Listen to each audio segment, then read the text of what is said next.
Hi y'all, I'm Allison. Today's the big day.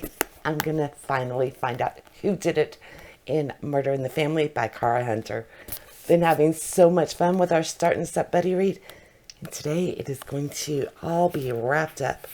Now, of course, if you haven't made it to the last 12% of the book, page 411 in the paperback copy, or page 422 in the digital version, then you're going to want to sadly close the video, go back, catch up on your reading, and then return so we can talk all about the ending of this book. It's been so much fun, and everyone's like me, or like, I have no idea who did it.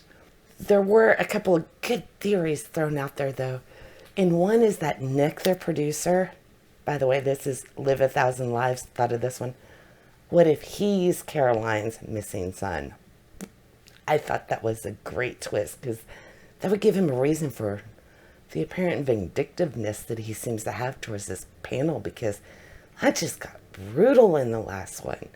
Even more so than just trying to make for good TV, I think. Unless that's just the kind of ruthless person he is. Could very well be, but I thought that was a very interesting twist on it.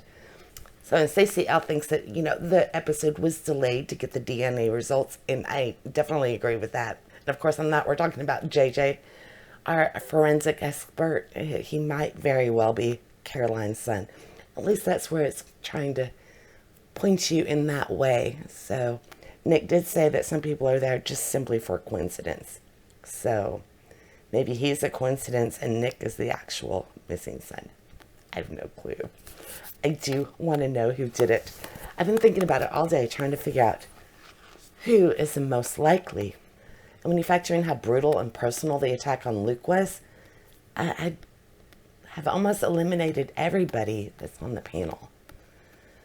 Because Alan, he may have been angered on his sister's behalf, but he works at the Met Police Department. There's no way he's going to throw away his whole entire future and everything by brutally beating somebody to death that wronged his sister all those years ago. So I don't think Alan makes a good fit. Same for Bill. He's just trying to solve, this old case with Eric, which was one of the assumed identities for not Luke, on the behalf of his first victim, Rose Schulman, trying to find out where her $800,000 went, if there's anything that can be recovered in the family jewels that he swindled out of her. So again, I can't see him. He doesn't have enough invested in this on a personal level to go on the attack like that. Layla, again, I don't know. I think she would be the closest, with her brother being the victim of that hit and run all those years ago. And maybe that's why she seems to balk at the idea that all of Caroline's children were in therapy. Maybe she feels responsible for that. I don't know, maybe a tiny bit, but Layla's a possibility. Let's see, JJ, there's nothing really to shine any suspicion on him yet. We are waiting on the DNA to see if he has any stakes in this. But again, if that was, if he's Caroline's missing child, so to say, Luke has no relevance in that situation. Luke came to Caroline's life way later, so I don't see any reason for JJ to attack Luke. Let's see, who else would there be? Oh, Hugo. Again, I don't see any personal reason for him to attack Luke, as well as Mitch. I think Mitch was just there. I think his was a case of bad timing. Wrong place, wrong time. He was definitely hooked up with Mara, that aspect of the story. So Caroline, I think, is where I'm leaning, because if Luke was actually doing something inappropriate with one of her daughters, there's some really good motive. But yet, how would she get back to the party and it not be obvious? It had been raining.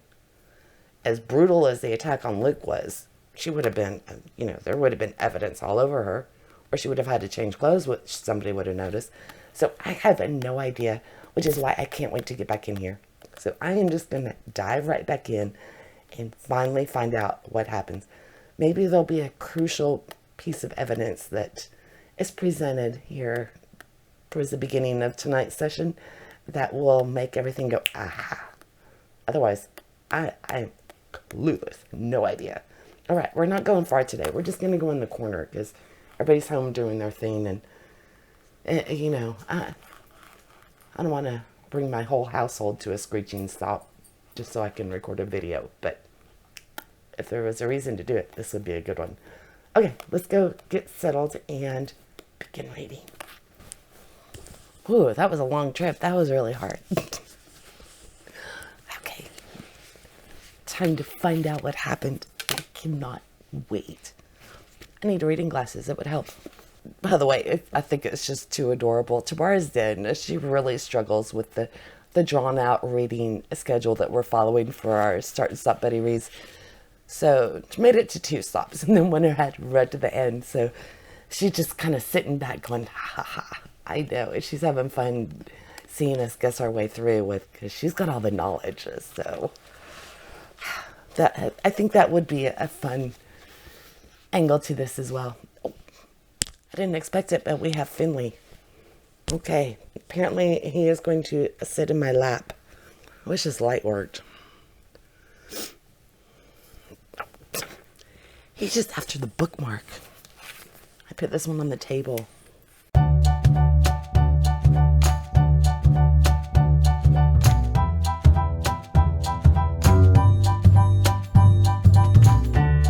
Oh, that's right. Why would Luke put on a jacket if he was just watching TV and going to go outside to confront Mara? Hello, Finley.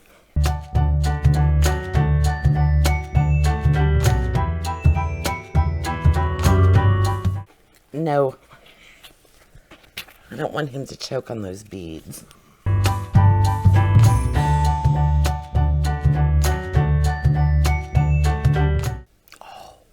So Mara's going to set them straight.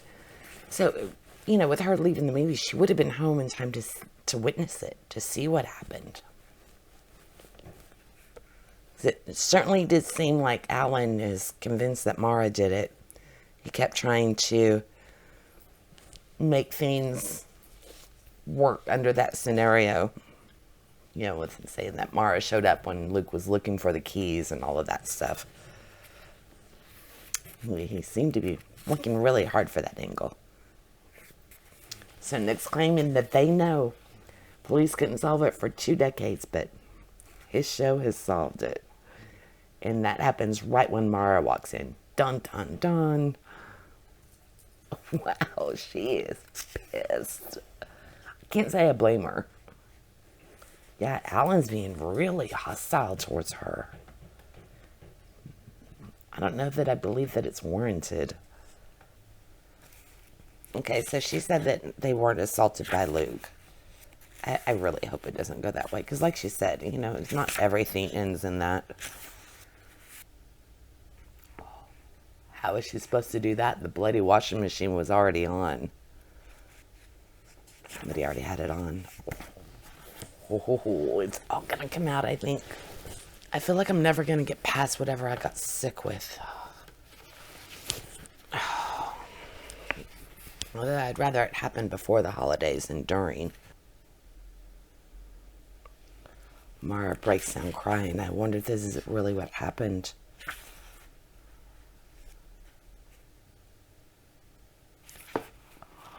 So I guess Amelie did do it. And Amelie's not answering Mara's phone calls. I don't know, it makes sense, but yet I feel like that's a little too cut and dry, too easy. Are the girls covering for Guy?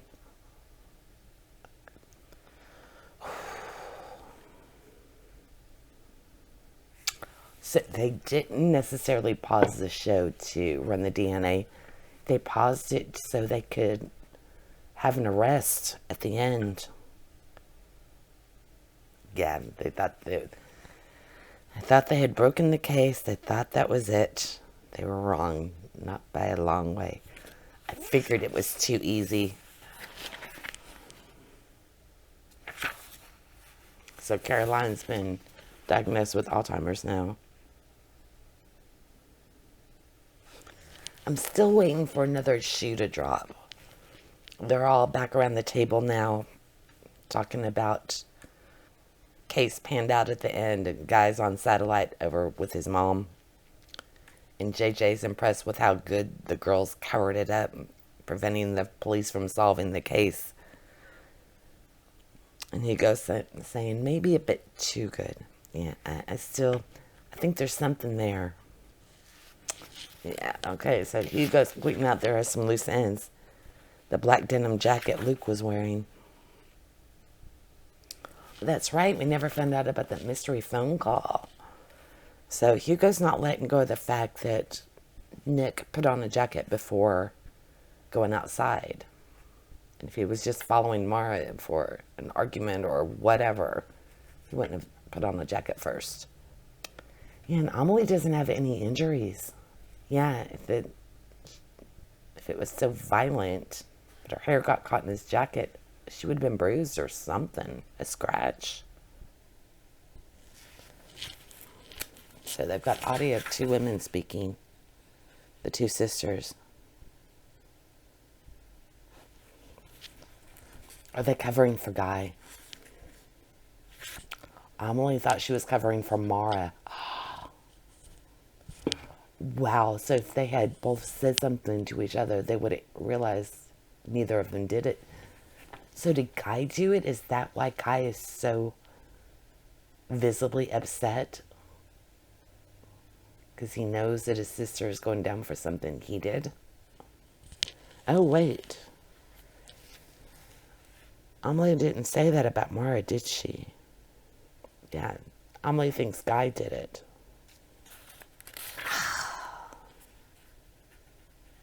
Again, though, if it was Guy, Luke wouldn't be wearing a coat. So Nick is back to accusing somebody who's around the table. But who would they cover for? Mitch? Because Amelie knew that Mara loved Mitch. I'm assuming she was in love with him. Oh, they pulled the audience before the girls were even kind of shown as suspects. Who do you think was most likely to have committed the crime? Alan, Mitch, Hugo, JJ. Lila and Bill have the lowest percentages. They're all pretty close. In other words, they think the public thinks that any of them could have done it, which is kind of what we've been bouncing around. Oh. Yeah, I added up the percentage. It only gets them up to 20 or 71%. Ian Wilson, the inheritor, the guy to inherit, which would be who would have shown up that Luke would have put on a coat to go outside to talk to. So Ian's coming forward. So Ian's somewhere where he can't be extradited to the UK. So Ian's saying he was there and he was the mystery phone call. Okay, so Ian didn't know Luke was not Luke. Okay, so Ian's saying that he and Luke got into an altercation. Luke fell when pushing Ian. And then a light went on upstairs, which caused Ian to bolt. I'm assuming the light upstairs was Guy. Okay. I believe that Ian showed up there, and that's why Luke put on the jacket. That fits better than an altercation with one of the girls. Okay, so Ian didn't want to come forward because he knew nobody would believe him, that it just ended, the fight ended and he ran away and left. That nobody would believe what actually happened. I hope it's not 10-year-old Guy. So Ian tripped over what it was. Because it was a kid. Couldn't have been more than 10, just standing there like a zombie. That bloody thing in his hand. Something out of Omen. Scared the living crap out of me, if you really want to know. A child's cricket bat. They found it upstairs 2 days ago and were setting it for filming. Of course, we knew by then what we were looking for. A legal search. And it was tested. So Amelie cleaned the bath for her little brother. This makes me want to cry. She bathed him, cleaned him up, put him back to bed, and covered for him for 20 years. Now they're saying that guy had chronic case of selective memory. There were signs of his violent tendencies, like the wedding cake. Okay, so he witnessed his dad dying at 6. And it caused a trauma because there was nobody there to help. Oh, they're saying that seeing somebody collapse the same way that his father did could have triggered the trauma. And he's in like a Fegway state, not even aware of what he's doing.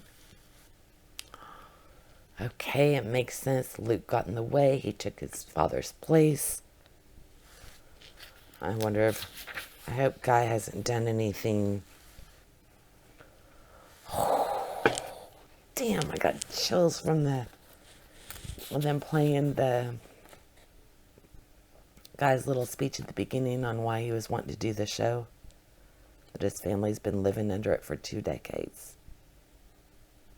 And he wants to find the truth, whatever the truth turns out to be. Okay, so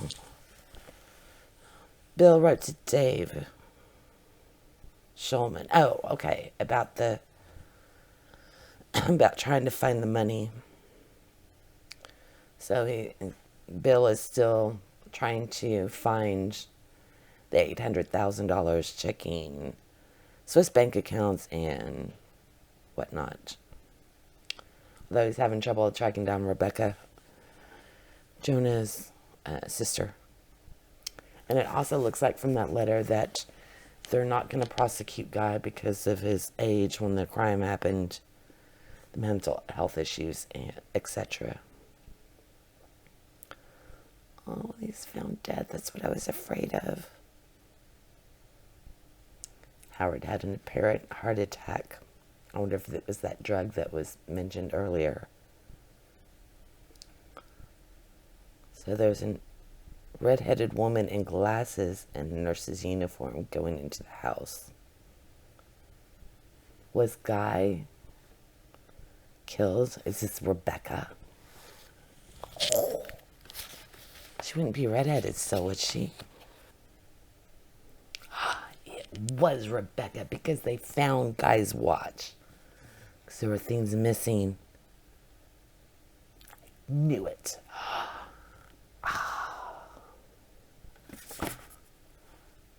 Okay, so we never found out if they didn't run the DNA on JJ. That was just a red herring. I thought they were going for the tattoo. They were doing the DNA on the test. I guess they didn't have a clear enough image to do JJ's tattoo. So we'll never know if he was Caroline's son or not. I would assume he was probably just a coincidence. Damn, that was good. And I'm really glad it didn't turn out to be a sexual assault thing, because it seems like that's the way a lot of the books go. And it was nice to see something different, that it didn't just fall into that trope, for lack of a better. But I love this. I definitely want to check out more books by her. So who all called it? I don't know at any point that I said Guy did it. Looking back on it, I really don't, because I was like, there's no way if he did it that he would have been the one to put together the show. So I think I was had. I'd have to go back and maybe at the very beginning. No, again, because I would have been like, there's no way. That's what it was. I remember I thought that he had witnessed something and he was ready for the truth to come out. So I was wrong. I never got it. Damn, and I had so many theories too. Let me see, was there anything that wasn't answered? Like, we don't know, who JJ's, if it was Caroline was his mom or not. And that's okay, because, highly doubtful that she would be. That would be too coincidental. Or too much of a stretch that the show would find the person that she actually put up for adoption all those years ago. And apparently Nick was just a jerk. Because I did like that theory about Nick being Caroline's lost son too. That would have been a cool twist. But yeah, he was just anything for the ratings. And Hugo, I guess, was just having an affair. I wonder how that went for him at home once the TV show aired. I would assume not well. So Layla, yeah, I was almost ready to throw her under the bus, but I liked her character in the end. So wow. Okay, I didn't see it. Never once did I think that Ian was the person for the phone call, or that he was the one who showed up at their house. Never once did I guess that. In fact, he was a non-entity for me. I wrote them off, which I think everybody did. So, was there anybody who thought it was Ian? Anybody at all? That, I mean, he didn't do it, but he was definitely a key player in it. If it wasn't for the altercation, Luke wouldn't have suddenly dropped, triggering Guy's trauma, which resulted in a lot more trauma. So, damn, that was good. I really, really enjoyed it. Thank you, Stacie Schulz, for bringing this to everybody, because I wasn't even aware of this book before you recommended it. So, all right. We are still voting for December's book. I can't wait to find out what y'all are going to ultimately decide on. And we'll be reading that one in just a couple of weeks to try and do our buddy read before the holidays hit full speed. So I can't wait to do this again with y'all. It has been so much fun. I hope you enjoyed it as much as I did. And I look forward to seeing you in the next video, which might be my wrap-up from November. We'll see. I don't know. I'm still working it out. All right. Y'all have a good one. Bye.